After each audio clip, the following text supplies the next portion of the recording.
7, 6, 5, 4, 3, 2, 1.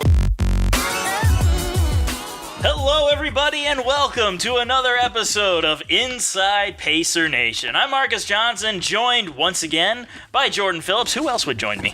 I don't know. No one as interesting as me. I can guarantee you that. I think it's just the fact that nobody else wanted to do it. Nobody else wants to do it, and nobody quite has as vivacious a personality as I do. You and the words again. You and those big words. I'm a human thesaurus. You could Yeah, say I'm not. I'm a thesaurus rex. Look, I got through college by the skin of my teeth. I don't need those big words. Anyway, on this show, if you haven't joined us before, which hopefully you have, we're in our second season, by the way, but we're going to give you all the inside information on the Pacer sports you know and love, and we're going to start off with cross country. Why not cross country? It doesn't get a lot of press. Let's give it some. Absolutely. That sounds like a plan to me. And then this Saturday, we'll be competing at the Peach Belt Conference Championship in Columbus, Georgia. The season coming to a close, and the cross-country team looking to have an improvement on last year. And when you finish in 11th place last year, the only place you can go is up usually. And I feel like they got a good shot at it. Cracking the top 10. They do. I mean, they've had strong performances from a couple of runners in particular. You know, Bethany Fordham and Mimi Allen. And when you look at Bethany Fordham, of course, she's led the way for the Pacers. She's finished first on the team in every single meet this season. She's also had 2 top 10 finishes in the last 2 races that the Pacers have taken part in. So, the Pacers have to be really encouraged by her performance this season. And then also Mimi Allen, the freshman. She's easily the strongest freshman runner on this team and could be one of the strongest freshman runners in the entire conference. And so that's going to be a big factor in the conference championship, as you mentioned. I mean, what can you expect from the freshman? She's young. She's never been in a high pressure situation like that before at the collegiate level. So it'll be interesting to see how she performs. And what's interesting though is Mimi Inman and Bethany Fordham. They have a chance to. They're going to travel to Wingate for the Southeast Regional. That's on November 4th, and they're going there more for extra practice and some experience. But they actually have a chance to qualify for nationals, which would be an incredible achievement for this program, which hasn't seen tremendous success, and to have a couple of runners be able to do that is not only great for the program, but it's great for the school, and it both boosts the confidence of a freshman, especially like Inman.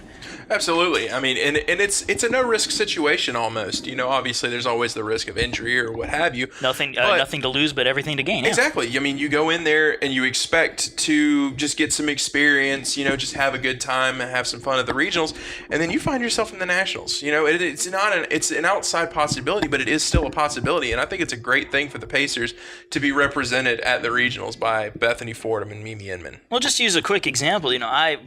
Going way back into high school, I qualified for the state meet in swimming.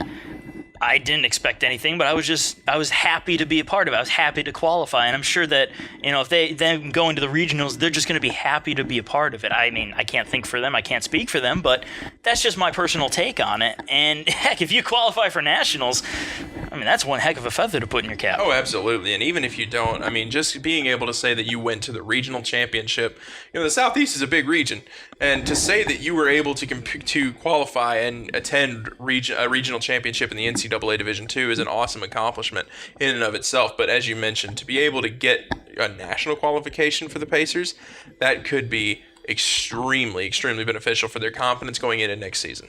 And that will be in 2 weeks, November 4th, as we said. But before that, again, the Peach Belt Conference Championships, hoping maybe the Pacers can pull off an upset, but really all we're asking for is that they crack the top 10, they have a good finish to a solid season. But that's about it for cross country. Again, they're coming towards the close of the season, not really a whole lot to talk about until we get to that close. Moving on right along down the list to men's soccer. It's been a tough season, but they've shown grit and they've shown a lot of heart out there. Yeah, they definitely have. They've played in a lot of really tough matches. They've played, I believe, 4 teams that they've played this season have been nationally ranked, including the number 3 ranked Palm Beach Atlantic.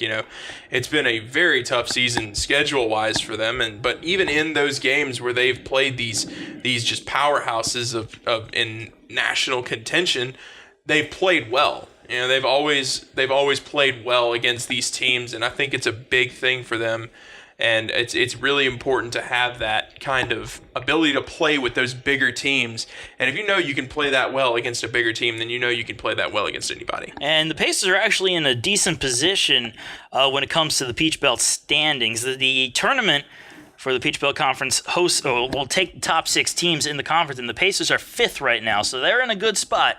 They probably want to be a little bit higher. They're on the bottom end. They're in danger of getting kicked out, but if they can at least stay right where they are, they'll do the same thing as they did last year. They'll sneak on into the tournament, and we've said it a million times on this show. As long as you do well enough to qualify for the postseason, it doesn't matter what your record is, try to get that championship. And I think the best thing the Pacers can do for themselves currently is to just go ahead and get that victory over Clayton State. I'm pretty sure that if they beat Clayton State, I want to say that they clinch making the tournament this season. So I think that could be, obviously that'll be huge for them. I think the best thing that they can do is go in and get that win against Clayton State, go ahead and have it out of their minds as they finish up the season at Catawba, and just go ahead and head on into the PBC tournament with some confidence behind them. Yeah, that last match at Catawba is October 23rd, so keep an eye for that game. But going back to the Clayton State match, that is a huge match, and I'm going to go ahead and give you the number of reasons why. That's going to be on 1 p.m. on Saturday, and that will be senior day for the Pacers, so we're going to be honoring all of the seniors: Samuel Andrews, Driss Barraquette, Chase Bolton, Kento Ito, Chris Perez, Andre Simmons, Brett Smith, and Dave Stone. That's going to be at halftime of the match, so the Pacers are going to have a lot of emotion in that game. But not only that, but it's big for Clayton State too, because it's a huge tiebreaker. Francis Marion is 7th in the rankings, but they have 2 conference matches left.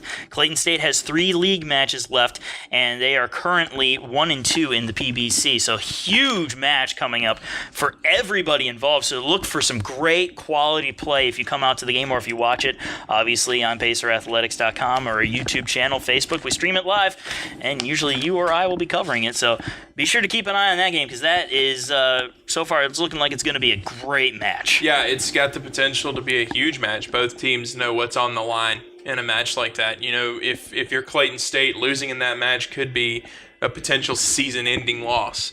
And, you know, that's not something that they're going to want to have happen. But then again, the Pacers know that if they win it, that's a guaranteed trip to the playoffs. And, you know, there's going to be a lot of emotion and a lot of pride riding on that match. And so it should be a good one, no doubt. And it would be a great send-off for the seniors. And speaking of the seniors, getting some good production from a few of them. Driss Barraquette is currently 4th in the Peach Belt Conference in goals scored with 6, and is 6th in the league in points. And then you're looking at Andre Simmons, who earlier this season set the school record for most assists in a career. He is 4th in the Peach Belt Conference with 5 assists. And he's also 6th on the school's career point list, so he just keeps on moving up there. And the school record, he's as I just said, the school record holder in assists. Yeah. Going down my list, and it's just throwing me all off. Yeah, Barraquette and Simmons have been just fantastic for the Pacers this year. They're doing fantastic. You know, and to have a player like Driss Barraquette, who's just such a dynamic scorer, and he just has so many ways to get the ball in the goal. You know, it's very important to a team, and having a player like Andre Simmons, who has a million different ways to get him the ball, is very important for the Pacers as well. And that's going to be something that they're going to miss next season, for sure. And this senior class will surely be missed. They guided the Pacers to their first NCAA tournament in school history. That was back in 2014. And they had the most wins in a single season that year, 14. That's also the most in school history. But they have some really good folks coming back. Aaron Richards will be back. Roberto Biandicho. That guy can move that ball like nobody else. He's small, but he's quick, and he's dangerous threading through the defense. Yeah, and not only Aaron Richard and Roberto Biandicho, but you've also got the potential return of Jordan Missiri, who has been a monster throughout his time here as a Pacer. He's one of the reasons why Andre Simmons has so many assists, is he's such a reliable target to get the ball to. And so I think for the Pacers next season, they have the potential. They have a lot of good players returning. They're losing a lot, but they have a lot of good players returning.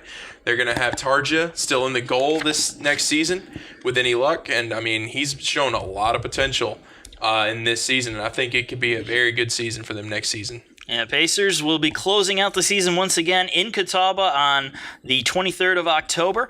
Their final home match will be Clayton State, again, 1 p.m. on Saturday. That's also senior day, and Reminding you one more time, that could be a huge match, so keep an eye on that one. You're definitely going to want to watch it.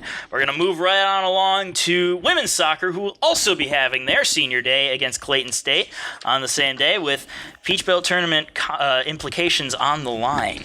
Yeah, it's a big game, and as we mentioned before, they're going to take the top 6 teams in the league, and so the women are going to have to go out there and they're going to have to get a win in order to ensure their way into the conference tournament. It's going to be a big game, and it's going to be an exciting game for sure. I'm really excited to see how the women play. They've kind of got their backs to the wall a little bit here, so they're going to have to make a play for sure. But I'm excited to see. I think they can rise to the challenge. And that game will be at 3:30, and they're going to honor the seniors of that game beforehand. Just giving you the list of who will be honored. Karen Cadwallader, Tori Caldwell, Bree Epley, Amanda Mazzy, Kat McHale, Sarah Moore, and Casey Rich. Yeah, and so apart from the seniors, you got to look at some of the players on this team that have just had monster seasons and have really been the heart and soul of this team. Players like, Sarah Moore. She does it all when she's on the field. She's absolutely a monstrous player for the team this season. She has 8 points this season. Only 3 of those are goals, also coming with 2 assists. I mean, she's been doing it all over the field for the Pacers. She's doing things on the defensive side of the ball and on the offensive side of the ball. And then you've also got Kat McHale, who's had a huge season for the Pacers. She leads the team with 10 points, including 4 goals and 2 assists. I mean, the veteran presence on the team looks very strong, and it's going to be a tough loss it's going to be tough to lose both of those players. Yeah, but you're going to have a rookie, Marissa Lee, who's had a great season of her own, 7 points on 3 goals and an assist, and the 3 goals have been game-winning goals. So that's pretty good if you're Marissa Lee. Good confidence booster and a great way to move on into the next year. Yeah, it's definitely promising. There's a lot of promise on the team. I mean, they're losing a lot to seniors this season, just as the men's soccer team is, but there's a young core there that has the potential to really make an impact next season, including the goalkeeper Katie Cummins, who's going to be taking over next season. It's going to be interesting. It's going to be an interesting season, and another player that we haven't really seen much of this season is Kaylin Harper, the other goalkeeper. That'll be interesting to see who gets that starting job coming out of the off season. But there's a lot of promise for this team, and I'm excited for next season. It'll be some good competition to see who gets the keeper. And before we close out the season for the women's soccer team, they're going to have a bit of a challenge. They're playing South Carolina State, a Division I school, and they've played them in the last 2 years. And in both of those last 2 years, they've nearly beaten a Division I opponent. I don't know if it's just they really step up their game, they play to the level of their opponent, or if SC State just underestimates them. But either way, to be able to almost beat a Division I school as a D2 school, that's something right there. And maybe third time's the charm. Yeah, and one thing you have to look at with this team that you don't really learn to appreciate if you just look at the stats, but the players who've been here for 4 years, they started out their careers under Sue Vidica. She was their coach, she recruited them, but then they played for her for 1 year and then finished under Hillary George. And so the biggest challenge for those players is to go from playing in 2 completely different styles. And they've adapted to it over time, and it's taken them a little while to get things under control. But if you notice, as I have, this season they're playing better than they ever have under Coach George. And I think that is reflective of her abilities as a coach, that she's finally being able to get the players adapted to her style, and that they're finally starting to figure the game out. And I think as time goes on, Coach George can really make a solid impact here at USC Aiken. Yeah, once she has all of the players that she's recruited, she'll be able to have her own style too. But she's been able to use the players recruited by Vodica pretty well, and we'll see how the fruits of her labor are for next season. This season is going to be tough, but they do still have a chance. Again, as we said, against Clayton State, there are implications to get into the tournament there. They close out their season against UNC Pembroke, and there are implications down the line there, but it's always tough to play. They'll be playing in Pembroke, and we'll see how they can finish out the season. If they can finish out strong and make the conference tournament, that'd be huge. That would be absolutely huge for this program, who's faced some real tough struggles as the season's gone on, including a couple heartbreaking losses and some very close contests with nationally ranked opponents. Yeah, they've been in a lot of close contests, as you said, and it's going to be tough, but I still think that they can have a chance to make this conference tournament. It's not going to be easy for them, but they can do it. All right, once again, Senior Day on Saturday against Clayton State. Be there. The players will be honored before the game. And we'll close out with soccer, move right along on into golf. Always national contenders for our university. 3 national championships later, we move on to 2017-2018 golf, and they are sitting at number 9 in the nation. Yeah, they're the only Pacer team currently that's nationally ranked, which is impressive in and of itself, especially to be ranked in the top 10. I mean, this is a hotbed area for golf in the nation, so you got to expect success from the golf team, and they're doing a great job at living up to those expectations so far this season. And they're coming off of a 10th place performance at the Copperhead Championship, and in that championship, August Lindvall played in his very first tournament of the year, finished in the top 10 at number 10, and Johnson Holiday continued his strong play with a top 20 finish. Good production from those two. So, any thoughts on that? Oh, yeah. I mean, as always, this team they're really living up to the expectations. As you mentioned, August Lindvall playing in that first tournament. That's really important to have him back in the rotation for Coach Carlisle.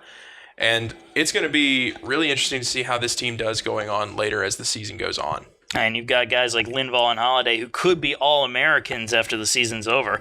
And even Austinson has a shot to be in the mix again. So you got some really good talent on your team. And even Coach Carlisle is noticing that he's got a lot of talent. He's mixing up his lineups. He's changed up the lineup for every tournament they've played. He's trying to figure out that solid lineup. You need to have a solid lineup if you want to have success. But right now he sees he has some room to play with it, and just going to try to find that right mix and match and hopefully make a run for the Natty. Yeah, almost every player has played in a tournament so far this season.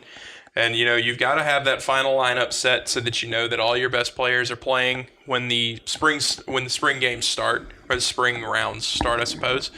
Either sure. one, yeah. I'm not sure. Spring rounds, we'll say, start. A rousing round of golf. There we go. Yeah, there we go.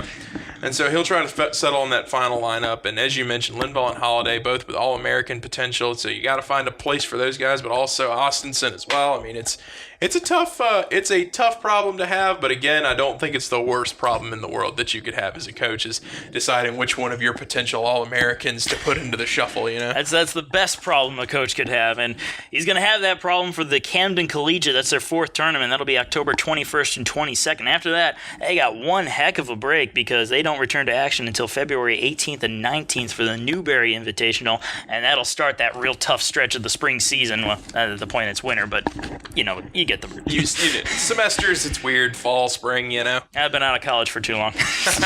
2 years is too long. Yeah, true. But as you mentioned, they have that big intermission between the 2 semesters. But I think that can do them a lot of good. It gives players who don't necessarily play that much to have a chance to kind of prove themselves and kind of show Coach Carlisle, hey, maybe you should have me in the rotation. But it's going to be interesting to see how they line up once the spring comes around. It should be a fun season for sure. And he's got some young freshmen that are eager to take the place of those seniors and saying, hey, you want to give me a shot? I'm going to prove to you I'm good. George Eubank, Top Kamnarka, Matthew Osborne, they're rearing to go, and they're looking to get better for this golf team as the season progresses. So we may be losing some top quality players, but we're not running out of them anytime soon either. Yeah, Eubank and Cam Nark both posting a low round of 72, with Osborne with a 76, and those are not bad rounds of golf for sure. And it'd be nice to see those guys get some playing time out there with the big dogs of Holiday, Lindvall, and Austinson. So as of right now, golf with the number 9 national rank. They've got the Camden Collegiate coming up. That's their next and last tournament until spring, October 21st and 22nd. And keep an eye on Pacer Golf to make a run this year at the Regional Championship, Peach Belt Conference Championship. Remember, they're defending Peach Belt Conference champions. And hopefully, fingers crossed, a national championship in their future. Well, with that number 9 ranking comes some high expectations, but I think they're capable of living up to them.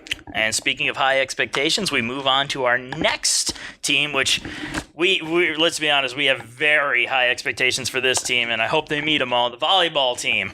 Volleyball, who's right now playing great volleyball. They have just won not too long ago against Payne College, their 20th match in a row, going 20-2 on the season right now. Yeah, they're going 20-2 on the season. At home, they haven't lost since the regional tournament 2 years ago. It's been an incredible season for them, and they look to continue to have just an awesome season. They've got just talent up and down the lineup for this team. I mean, it's just incredible how much talent this team truly does have. Coach Cox has got to be impressed with all of his players, even the young freshmen who have been coming in and stepping up when they've been needed. Coach Cox has played a lot of his backups and his freshmen in the last two matches against Livingstone and Payne College, and they just went out there and it almost looked like they were the regular starters. They were that good. I mean, you had Okene Abago, who put up one heck of a performance in her last game against Payne. Bryn Bonner putting on the libero jersey for a little bit while Martinez is getting a little bit of a break, resting up, getting set for that Flagler matchup. But she's been doing an excellent job.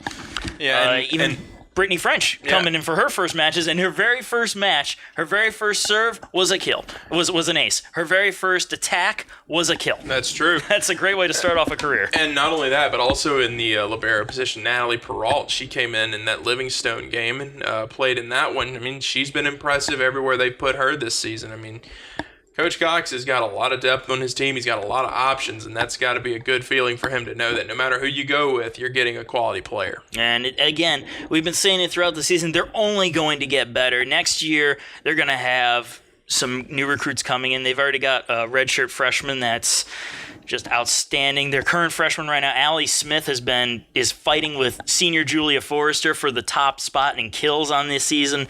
I mean, they're just a stacked team, and I feel like if we can get a couple more of those All-American candidates next year, we could really we're already in a position to make a run at a national championship as it is, but we've got a chance to really compete with the teams out in the Midwest who are just absolutely dominant as well. But it's a long road. There's a lot of good talent out there for other teams. Again, speaking of talent, Wingate, who is probably our top rival right now in the region, undefeated on the season as of this moment, and they're competing with the Pacers to host the regional championship. And we were saying at the beginning of the year, if the Pacers don't host the regional championship, look to Wingate to take it this year. But, it's going to be tough. I mean, we got a great squad of Pacer volleyball out there. They can win on the road. They got a good shot at taking the region again, defending their championship. And, I mean, their play just all across the board has been fantastic. Rebecca Martinez, as we talked about her earlier, has a chance to be the PBC Libero of the Year. She's 5th nationally in digs per set and 2nd in total digs, while playing about 20 sets less than the leader, who has 515 on the year, compared to Martinez's 489. And Rebecca Martinez is she's one of the best liberos I've ever had the opportunity to see. I mean, she's fantastic, as you mentioned, and she's the heart and soul of the defense for this team. I mean, it's easy to see. Sometimes the blockers they'll jump too early, or they'll just jump a little bit late, and they just won't make the play. But there, Rebecca Martinez is making another impossible dig, making it seem almost routine. I mean, that's just what she does for this defense. The blockers know that if they aren't exactly perfect on a block attempt, that Martinez has their back, and that's big for a team because it helps their confidence even more to go up and get those blocks. And not even just her, but the other ones who come in for libero, Peralt and Bonner, it almost seems like they're just the shadow, not the shadow, but the carbon copy of Rebecca Martinez out there. Their play is very similar, their builds are very similar, and they're out there making these great digs. I know in the game against Payne, Bonner was basically into the floor making these digs, and it was just great. And they're also getting a bunch of milestones out there. You've got Julia Forrester, who's playing, who's coming off of a great high right now. She hit her 1,000th career kill this year. Also broke the top 10 in kills in school history. So Forrester having a great senior year, and that's obviously, the rest of the team is feeding off of her play. And I mean, just what can we talk about? There's so much to talk about. I feel like we'd be here for hours right now. Well, let's talk about Emily Telon and her chances for, getting the PBC setter of the season, setter of the year. I mean, she's got some tough competition between Tara Savitsky from Flagler and Caleb Rockway from Georgia College. But Telon currently leads both of them in assists in 696. She's not in the lead in assists per set, but she's very close behind that. Savitsky leads the conference in assists per set with 10.38. and Brockway is with 10.34. Emily Tillon right behind her with 10.24. So I mean that's a pretty close margin. All those setters are just the absolute premier talent in the PBC, but Emily Tillon, I think, has a great shot to win PBC Setter of the Year, which would be a very, very nice accomplishment, especially to tack it on if Rebecca Martinez also wins the PBC Libero of the Year. And also, I want to add on to that, Allie Smith, we were talking about her earlier. She's got a chance to be the PBC Freshman of the Year, and why not? She's just been absolutely phenomenal. Keeping up with the seniors. She's top 10 for kills per set, digs, and digs per set in the league. She's doing just an incredible job defensively and offensively. And at the rate she's going, she has a legitimate chance to be the first 1,000 kill, 1,000 dig performer in school history. If she could do that, I mean, I want to stick around for 4 years. I want to see if she can do this because I feel like she could. Oh, absolutely. I mean, she's just one of those special players who manages to do everything on the court and do it well. I mean, it's not every day that you find a player whose defense and offense are nearly identical, but that's what Allie Smith brings to the table, and it's almost difficult to say, do you want her to be more defensive or do you want to be more offensive? She's just so effective at both. It's almost hard to decide. And we're coming and let's just hope that she continues that performance, and she's going to need to really step up her game as we come into the end of the season. The last few matches that the Pacers are going to have, they're going to be playing UNC Pembroke. That's going to be a road game. Then a really big one, senior night for the Pacers against Flagler. We went down to Flagler. We beat them in Flagler 3-1. Coming back, we'll see if Flagler is going to want some revenge, and they may have a little something extra to play for because, as we said, it's senior night, and it's also the championship ring ceremony for the Southeast Regional Championship last year. So Flagler might be a little angry at us for showing off a little bit of bling, but we'll see if the Pacers can put a stop to their rage and get the win. Got Francis Marion and Georgia College on the road, Lander on the road as well, and the final match will be Augusta, and that will wrap up the regular season. The regional rankings will be coming out soon. Obviously, Pacers will hopefully be in the top of the regional ranking. But again, Wingate, if they don't lose a game, it's going to be tough to see who's going to get the regional championship. And just recently, the Peach Belt Conference and the SAC Conference had a crossover tournament, and the Peach Belt Conference, other than the Pacers, got pretty beat up during that. Yeah, it was a pretty rough tournament for the PBC. The Pacers were the only team to remain untouched in that tournament, which is pretty impressive. But other teams did not fare as well as the Pacers did. It was a pretty rough weekend for the PBC, so that could go into deciding between the Pacers and the Bulldogs at Wingate. Yeah, you did say, though, the Pacers came out untouched. They almost did come out touched, though. Tusculum played them tough, and they not only played the Pacers tough, but early on in the year, they played Wingate tough. They've taken both of these teams to 5 sets, and they actually had the Pacers down 2-1 at one point before the Pacers settled down and just stormed back 1 set 4, and then decisively took set 5. But Tusculum we were sitting there watching that game, and we're like, this could be the first loss we're going to be seeing this season, and I was a little concerned. And you remember me saying, I don't know if they've got it in them. They don't look too good out there. But Coach Cox settled them down. At least I hope he settled them down. And they came out guns blazing and took down Tusculum. Got a good win out of that one, and hopefully that will bode well for them the rest of the season. Yeah, that Flagler matchup is going to be pretty interesting to watch. You know, they have the 2 leaders in the PBC in kills, Tasia Valmer, who has 227, and Sarah Davis with 218. So that's 2 premier offensive players coming into the Convocation Center that are going to be extremely exciting to watch against that defense that the Pacers do have. And we'll see how things go. Flagler right there with the Pacers in terms of regional and conference record. And we actually last year shared the conference regular season championship with Flagler. So we'll see if we can get a clean sweep of them this year. Good chances at home, as always. Pacers play well at home. And we'll also see what Wingate does. We're going to keep an eye on them. And as of right now, it almost looks like Wingate could get that top regional ranking, but the Pacers and Flagler will easily be the number 2 and 3 seeds.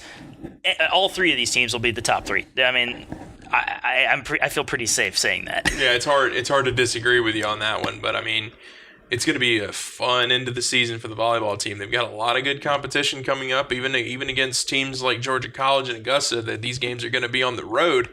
It's going to be fun. It's going to be really exciting, and hopefully they can keep up their string of good play. And I'm hoping beyond hope that the Pacers host the regional championship, not just because it gives them a slight advantage, but because I had so much fun hosting it last year. Oh, it was great. It was so much fun last season, and hopefully we'll get to have that much fun again this season. I hope so, and I hope it's capped off with the regional championship. Until then, though, we will see volleyball finishes up in Augusta. Remember, Flagler comes to town on the 27th. That'll be senior day, ring ceremony day. Should be a lot of fun. I'm going to try to get the word out to as many people as I can. We'll try to pack the seats. So I'll be talking to, what, 5 people?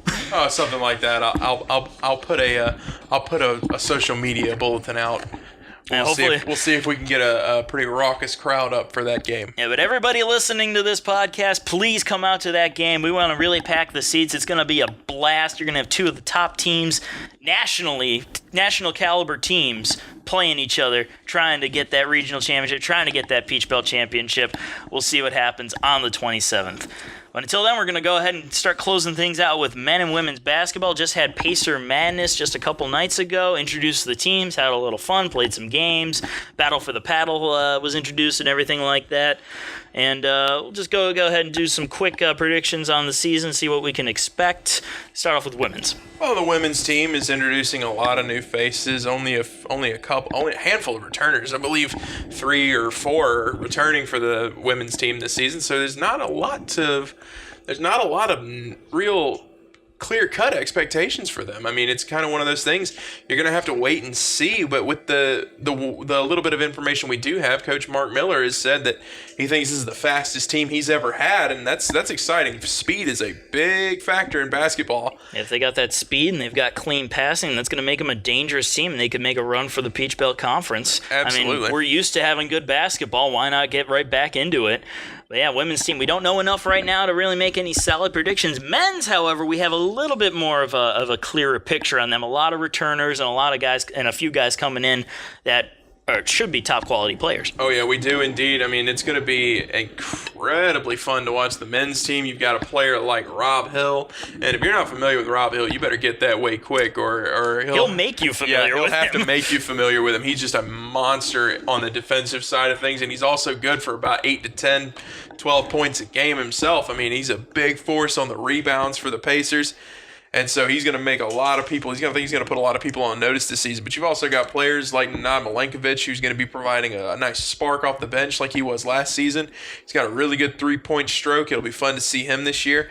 And also players like Marcus Terry, who he's starting his season. He's starting his career here at USC Aiken this season. And from what I've heard, he's good for about 20 to 25 points a game, and that's always a good thing to have. I'm really excited to see how Marcus Terry does this season. And we can't forget about old Henry Bolton III. The guy was a phenomenal point scorer for the Pacers last year. Hopefully he'll have the same results this year, especially working along with Marcus. But we'll see what happens. My thoughts on this one is the Pacers are going to be that wild card team. They're going to come out there. They're going to do what they did last year. Last year, their expectations weren't, stellar, but they made a run at the Peach Belt Conference regular season championship. Sadly, they lost it to Augusta, but they could make a legitimate run at the regular season championship. They could make a legitimate run at the tournament as well. And I wouldn't say it's too far-fetched to see them go back into the NCAA tournament. I mean, I feel like Coach Vanderslice is getting that team together, and if not this year, next year they could make a run for it. But they're going to be a top contender, finish well over 500 like they did last year, and outside chance at that Peach Belt Conference championship. It's going to be a fun season for sure. I'm excited to see how some of the freshmen do and how, just how the team does as a whole, how players like Paris Ballinger will step into expanded roles this season. He's going to be the starting point guard, I believe. I'm not 100% certain on that, but I would assume he'll be the starting point guard.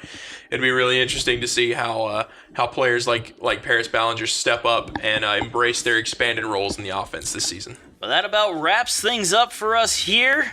Basketball will be starting up in just a little bit. We'll have more information on that on our next podcast, which will be in a couple weeks. But until then, I'm Marcus Johnson, and for Jordan Phillips, thank you for joining us. And as always, have a good one.